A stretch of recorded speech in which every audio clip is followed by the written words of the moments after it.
All right, fade of the week, right? And hey, listen, already, Jacob from We Want Pick said Felipe Bunez is the underdog of the card. Although he wasn't too fond of the fight card and screening for dogs, I'd like to mention that. But he chose one, and it's plus 400 Felipe Bunez on the money line. But we'll tell you why he's going to lose this fight, right? But before that, I could see where not just him but the public is really apprehensive about taking a dog here, because you may want to take Nick Klein, and by no means is he getting past Andre Poliev, right? He's a great kickboxer who's fought submission grapplers and wrestlers alike, and he's won. I know I did like Nick Klein initially, but I stand corrected. There's absolutely no way he's getting through Poliev. Poliev, I think, is too big for the weight class, and he'll have to pay that sometime in the future. You got other guys that like Nora Cornell, right? But she's also someone that has no round 3 cardio and came up short on the scales.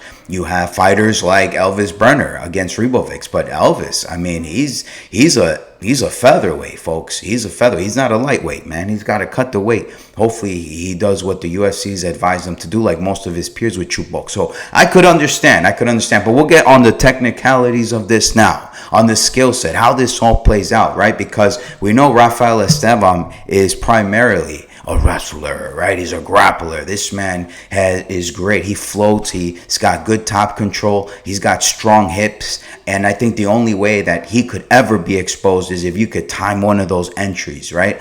And Felipe Bunez is not that guy. He is a quick, flyweight, tall, rangy. He's got a good jab.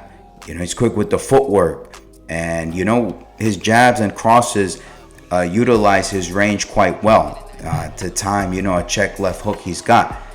But there are things that, despite, again, the vulnerabilities in Rafael Estevam, where, he's 28 years old and undefeated, you would hope that he could time, one of these high knees or something to that effect, or maybe defend some grappling, because you've seen that Felipe Bunez is also a grappler. But there is such a thing as offensive and defensive grapplers, right? Felipe Bunez is not good defending submissions, man. He is not good. All right. So with that said, just look for him to find problems if this becomes a war on the feet, and so on and so forth.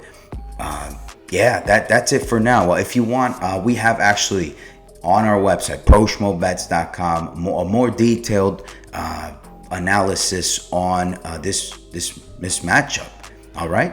For now, we have Rafael Estevam. If you could bet him at the spread, it should be minus 200 at minus 3.5. He will win a unanimous decision. He's got the weight now that he missed weight. And Felipe Bunez, better luck next time, man. It is what it is.